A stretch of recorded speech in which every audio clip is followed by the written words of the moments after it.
நெட்ஜென் நேர்கள் அனைவருக்குமே கோடான கோடி நமஸ்காரங்களை தெரிவித்துக் கொள்கிறேன். இந்த சேனலுக்கு ஆதரவு கொடுத்த உங்கள் அனைவருக்குமே கோடான கோடி நன்றிகளையும் தெரிவித்துக் கொள்கிறேன். தொடர்ந்து நல்ல ஆதரவு கொடுங்க, சரிங்களா?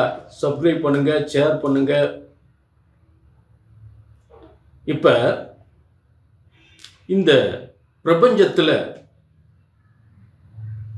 ஒவ்வொரு மனிதனுடைய ஒவ்வொரு பிறவியினுடைய கர்மயோக கணக்குகளை, ஒவ்வொரு மனிதனுடைய ஒவ்வொரு பிறவியின் கர்ம கணக்குகளை பிரம்மனால் கணிக்கப்பட்டு கணக்குகள் எழுதப்பட்டு அவர் ஏட்டில் எழுதப்படுகிறது. ஆக இப்படி ஒவ்வொரு பிறவியிலும் எழுதப்பட்ட கர்மாவின் கணக்குகள் இந்த பிறவியில் வாங்கி வந்த கர்மாவின் பலன்களையும் பரிகாரங்களையும் பிரம்மனால் எழுதப்பட்டதான் உங்க தலையெழுத்து. ஆக இப்பிறவியின் முழு யோகங்களை பிரம்மனால் எழுதப்பட்டது. அதுதான் பிரம்ம வேத ஜோதிட சாஸ்திரம்.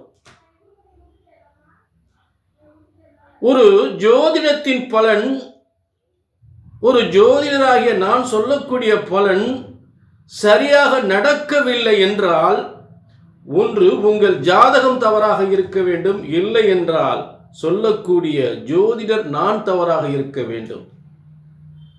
இங்கே பிரம்மாவின் கணக்குப்படி உங்கள் கர்மாவின் யோக பலன்களை, மறைந்த யோக பலன்கள், மறைந்த கர்மாவை கணக்கீடு செய்து உங்களுக்கு பலன்கள் வழங்கப்படுகின்றன. ஆக பிரம்மனால் எழுதப்பட்ட ஜோதிட சாஸ்திரம் ஒருபோதும் தப்புவதில்லை, தவறுவதில்லை. ஆக பிரம்மன் படைக்கப்பட்ட உங்க தலையெழுத்தை சரியாக கணித்தால் சரியாக நடக்கும். இப்ப இன்னைக்கு என்ன பார்க்க போறோம் அப்படின்னா, மார்ச் மாதம்.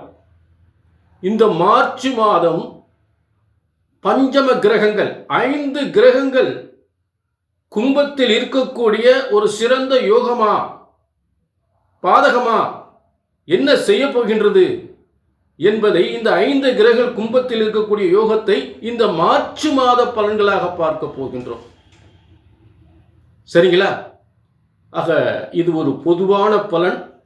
உங்க தனிப்பட்ட ஜாதகத்தை பார்க்கணும்னா அதுதான் உங்களுடைய கர்மா, அதுதான் பிரம்மன் எழுதிய கர்மா.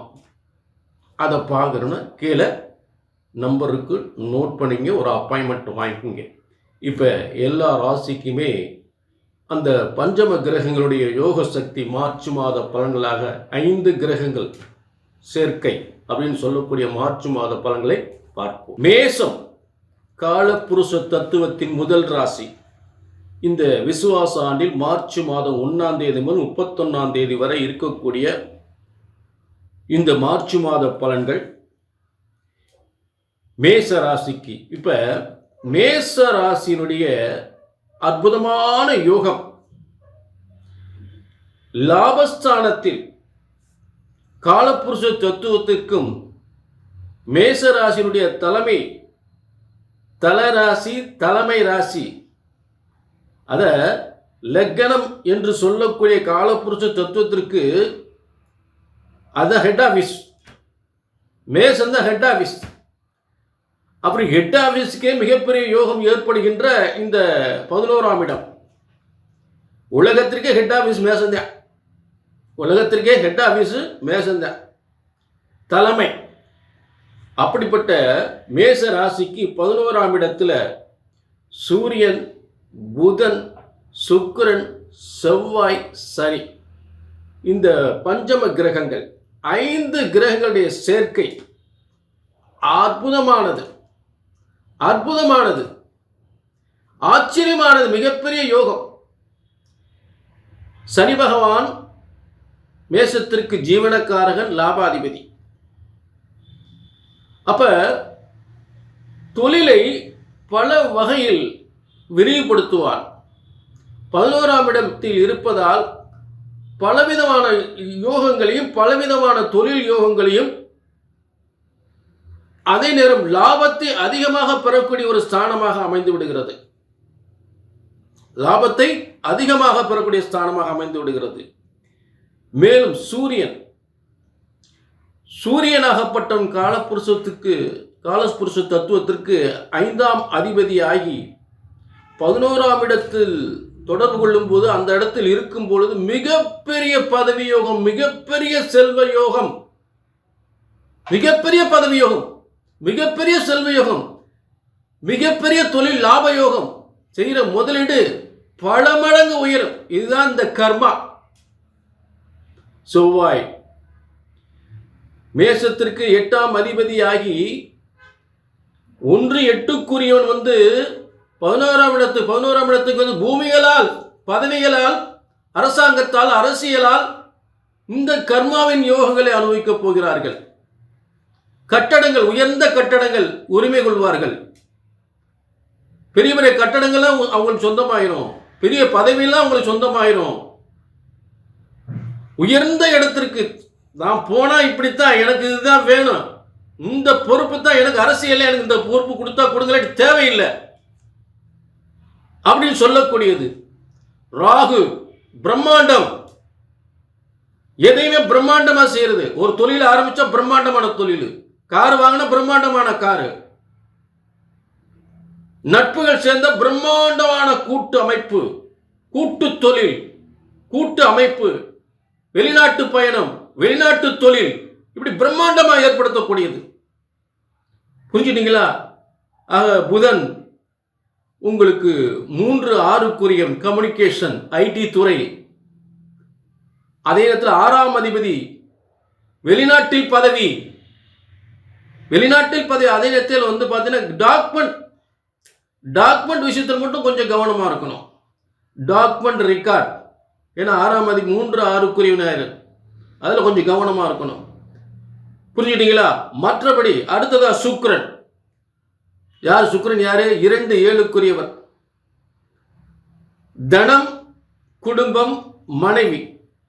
அப்ப மனைவியால் மிகப்பெரிய யோகம், மனைவியால் மிகப்பெரிய லாபம், நட்பால் மிகப்பெரிய லாபம், பிரமாதமா இருக்கு.